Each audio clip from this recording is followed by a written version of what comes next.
Hello and welcome to Genius Indian. Friends, today we are going to discuss predatory pricing. This is a term frequently used by economists and marketing strategists, and it refers to a risky and dubious pricing strategy where a company sells a product or a service at a very low price simply with the intention of driving its competitors out of the market, or with the intention of creating barriers for the entry of new and potential competitors. It is also known as undercutting, and the underlying idea behind this strategy is to reduce the prices of your products so much that your competitors or potential competitors cannot sustain equal or lower prices, and as a result, they scramble out of the market, and then the predatory company can do what it wants. In this process, the company initiating the predatory pricing mechanism is called the predator company. This company lives with one simple goal: keep the prices down till the competitors run out of the market. Since past couple of years, many telecom companies in India have claimed that the pricing strategy of Reliance Jio is an example of predatory pricing. They claim that Jio's prices are deliberately kept low so that other competitors simply give up. Whether it is true or not is beyond the scope of this video. But one thing is sure: because of a very aggressive entry of Reliance Jio, some small players like Aircel, BSNL, and Arcom have already been knocked out. But Jigar Muradabadi has written some fascinating lines. ये इश्क नहीं आसान, इतना ही समझ लीजिए कि एक आग का दरिया है और डूब के जाना है. And it seems he wrote these lines thinking about the fate of the predator company. The game is not at all easy for the predator. Sometimes predator's strategy may simply fail if competitors turn out to be stronger than expected. In such cases, the predator may begin to bleed and suffer extra losses. In either case, this forces the predator to prolong or abandon the price reductions. The strategy may fail if the predator cannot endure the short-term losses, either because of it requiring to be in the game longer than expected, or simply because it did not estimate the loss very well. Goes without saying, predatory pricing pays off only if the surviving predator can then raise prices to recover the previous losses and can make enough extra profit thereafter to justify the risk that it had taken. These risks, as you can understand, are not small. But whether the predatory company wins or loses, whether the competitors survive the predatory pricing or not, one thing is certain: customer becomes the king, at least while the game is going on.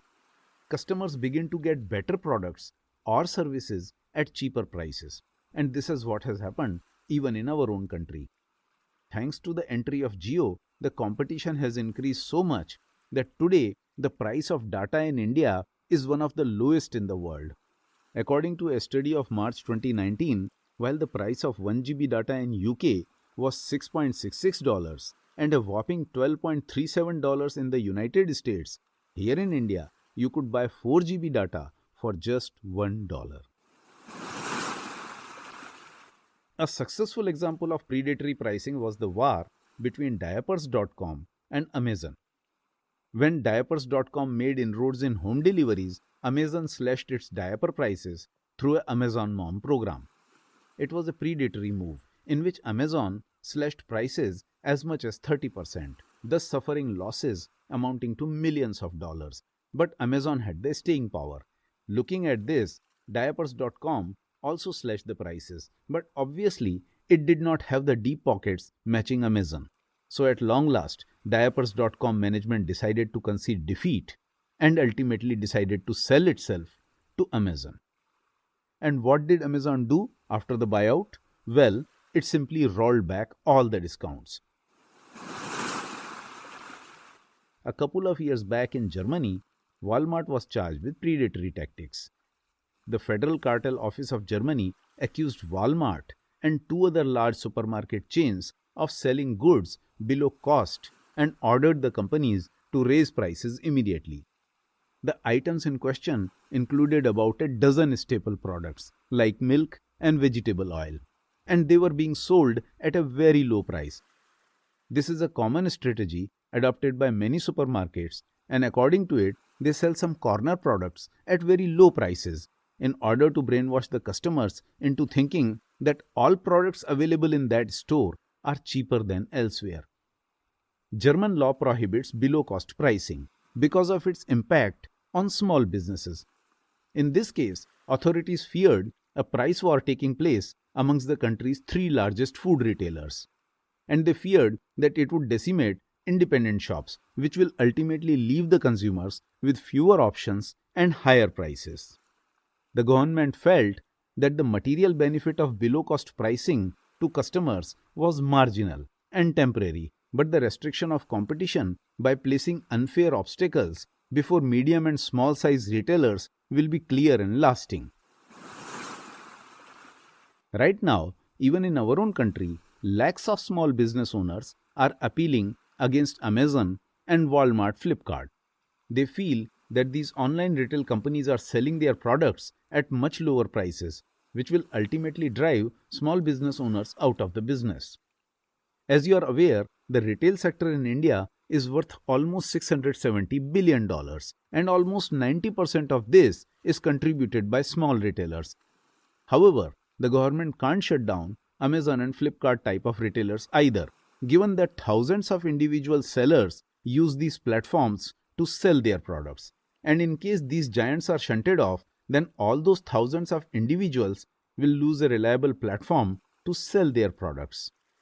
More than 500,000 sellers, a bulk of which are small businesses, women entrepreneurs, startups, weavers and artisans, use the Amazon marketplace to reach customers. Similarly, more than 100,000 sellers on Flipkart platform try to reach customers through its Big Billion Day sale events, and all such sellers may lose a share of market in case the government tightens screws on the online giants. Nowadays, predatory pricing is considered anti-competitive in many jurisdictions, and it is illegal under competitive laws. However, it can be difficult to prove that prices dropped because of deliberate predatory pricing rather than legitimate price competition. Distinguishing predatory behavior from legitimate competition is difficult, since the main objective of the competition law is to create conditions where consumers benefit from effective competition. The distinction must be drawn between low prices, which result from predatory behavior, and those which result from legitimate competitive behavior. Besides, competitors may be driven out of the market before the case is ever heard. So friends, this was a brief discussion on the concept of predatory pricing. In the next episode, I will be discussing some other topic, a topic that improves our understanding of the world, and a topic that helps us realize our true potential. So please don't miss it. And the best way not to miss it is to subscribe to Genius Indian channel. And the best way to spread this knowledge is to like and share the video. And the best way to help me improve the quality of my work is to provide your valuable feedback. And finally, the best way to end this conversation is to tell you thanks for watching.